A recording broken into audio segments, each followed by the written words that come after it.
Oke. Ogoh-ogoh itu merupakan salah satu budaya baru. Ya, di mana kita ketahui bersama ogoh-ogoh itu tersirat dan tersurat pada tahun 80-an dan diaplikasikan atau disosialisasikan ketika Pesta Kesenian Bali di tahun 90.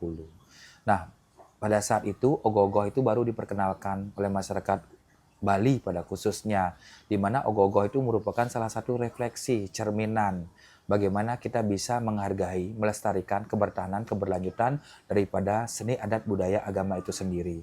Nah, ogoh-ogoh itu tentunya terinspirasi daripada salah satu upacara ngaben nguangun, ada kaki patuk, nini patuk, juga tersirat daripada upacara lelakut kan seperti nike dari tradisi lelakut itu sendiri. Nah, dari sanalah ogoh-ogoh itu tercipta, dilahirkan sehingga menjadi sebuah warisan budaya baru bagi masyarakat Indo yang ada di Bali. Nah, tentunya seni adat budaya agama di Bali itu menjadi sebuah satu kesatuan. Kendati pun ogoh-ogoh itu merupakan salah satu budaya baru bagi masyarakat Indo di Bali, namun masyarakat yang ada di Bali pun tidak lepas begitu saja. Tetap ogoh-ogoh nike mengambil lakon, mengambil sebuah cerita cerminan dari sastra-sastra Hindu yang ada, sehingga itu menjadi sebuah karya yang sangat adiluhur.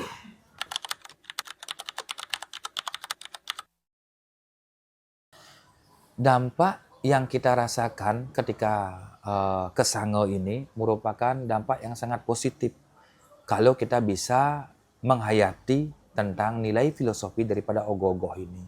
Ogoh-ogoh, ogah-ogah ya merupakan salah satu ornamen budaya yang mempersatukan segala alkulturasi di sana, segala etnis yang ada di sana, sehingga kita bisa memiliki sifat kegotong royongan di sana. Basudewam kutum bakam. Nah, di mana kita kalau memahami ogoh-ogohan ini sebagai salah satu simbol konsep Trita Karana sangat luar biasa sekali. Ekosistem ya segala ekonomi, kreativitas masyarakat ini bisa berkembang, bisa maju. Dalam satu hari loh, dalam Kesango itu sendiri berapa warung, dagang, ekonomi, dan bahkan dari 1 bulan, 2 bulan, 3 bulan Yohana bekerja untuk membuat ogoh-ogoh ini ke berapa warung atau toko yang dihidupkan dari hasil karya ogoh-ogoh tersebut. Jangankan hanya di Kota Denpasar, di Bali, berapa itu yang bisa hidup secara ekonomi kreatifnya, belum lagi secara filosofinya. Namun yang perlu digarisbawahi bahwa ogoh-ogoh ini jangan sampai melupakan daripada konsep awalnya, bagaimana kita bisa melestarikan, menjaga budaya itu sendiri, tidak terlepas daripada konsep Trita Karana.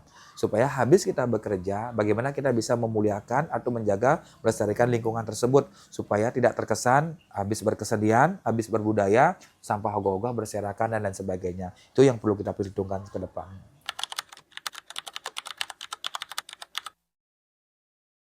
Karena ogoh-ogohan itu dibuat lebih dominan berwujud raksasa, butakala, karena dia tidak terlepas daripada konsep dasar ogoh-ogohan itu dilaksanakan pada Hari Raya Kesango.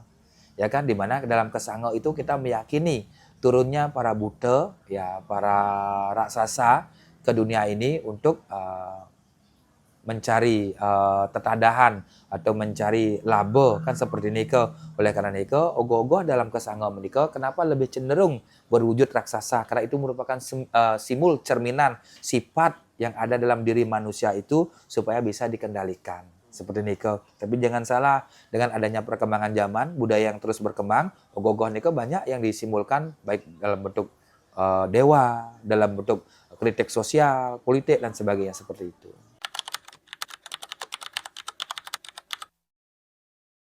Kesango Festival yang dilaksanakan oleh Yohana Kota Denpasar yang didukung oleh Wali Kota Denpasar melalui sub bidang Dinas Kebudayaan itu merupakan salah satu bentuk apresiasi pemerintah terhadap Yohana, terhadap seni adat budaya yang ada di Bali, supaya bagaimana Yohana mulai belajar untuk bisa mengapresiasi, menghargai tentang warisan-warisan budaya leluhur yang kita miliki. Kendati pun ogoh-ogoh itu merupakan salah satu budaya baru.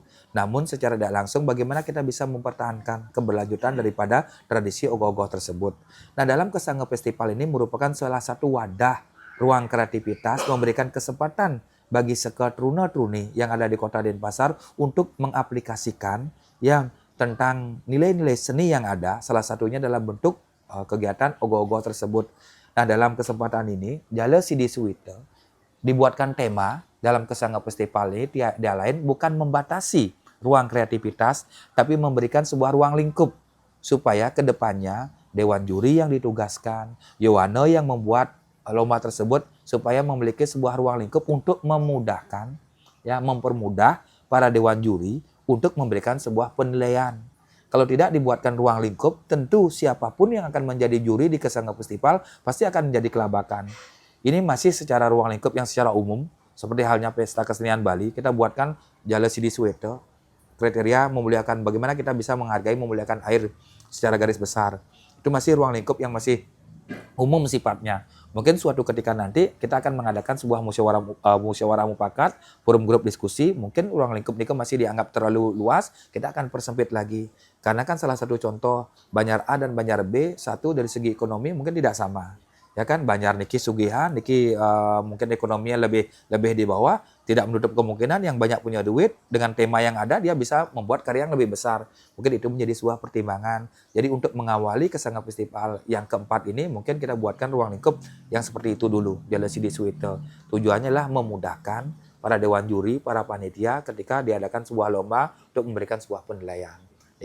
Yang jelas Kesanga Festival ini sebagai salah satu ruang wadah yang diberikan oleh Kota Denpasar melalui Yohane Kota Denpasar untuk mengaplikasikan ya kan nilai-nilai seni budaya yang ada, bagaimana kita meningkatkan nilai kreativitas itu.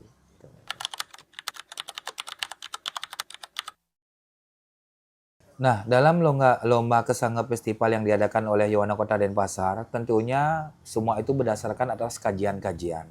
Baik dari kajian akademisi, dari kajian pelaku seni, ya penggarap, koreografer, termasuk konseptor semuanya Nike.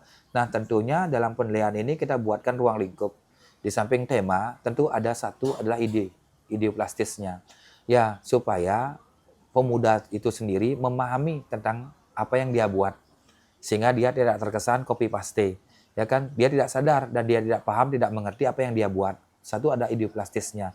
Ide konsep garapan itu yang membuat ogoh-ogoh seperti apa. Ya, tentu ide itu ada batasan penilaian berapa persen. Nah, persentase itu tentunya disepakati oleh para dewan juri, oleh para Yohane. Setelah ide plastis itu baru ada psikoplastis. Psikoplastis itu mencakup apa saja. Di sana ada rancang bangun tentunya, di sana ada anatomi tentunya, di sana tentu adanya pewarnaan ya supaya terjalin sebuah sinergisitas. Nah, dari konsep ini jelas, dari ide ini jelas, ideoplastisnya ada psikoplastisnya ya di mana psikoplastisnya Nika tidak terlepas daripada rancang bangun, tidak terlepas daripada ragam bentuknya, tidak melenceng daripada ide awalnya. Setelah ini terwujud dalam bentuk seni rupa patung. Habis itu, setelah dia lolos di 16 besar, masuk ke Puputan, dia akan menjadi seni rupa pertunjukan. Ya, seni rupa pertunjukan, seni rupa ogoh-ogoh pertunjukan. Baru dia akan dilombakan menjadi sebuah karya yang utuh. Sehingga dia menjadi ogoh-ogoh, ogah-ogah ditarikan secara bersama-sama. Nah, itulah beberapa kriteria atau ruang lingkup penilaian yang dilakukan oleh Kota Denpasar. Seperti ini.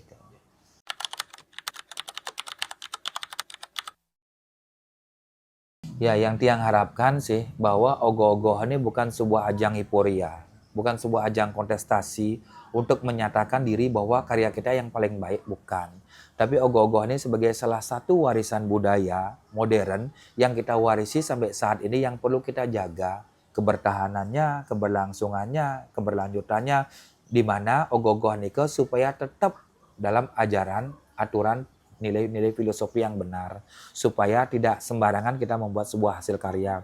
Kendati pun itu ogoh-ogoh yang bersifat tradisi, kendati pun ogoh-ogoh itu yang sudah ada sentuhan robotiknya, modernnya, tidak masalah. Itu adalah pengembangan kreativitas. Namun jangan sampai ogoh-ogoh ini melupakan tentang spirit utamanya adalah Basudewam Kutumbakam. Kita adalah keluarga, bahwa kita adalah tatua masih, kita adalah satu. Kau adalah aku adalah aku. Bagaimana kita bisa menghargai sebuah karya ini sebagai salah satu karya yang kita bisa apresiasi, kita nikmati bersama untuk perkembangan pariwisata budaya yang kita miliki. Itu mantap.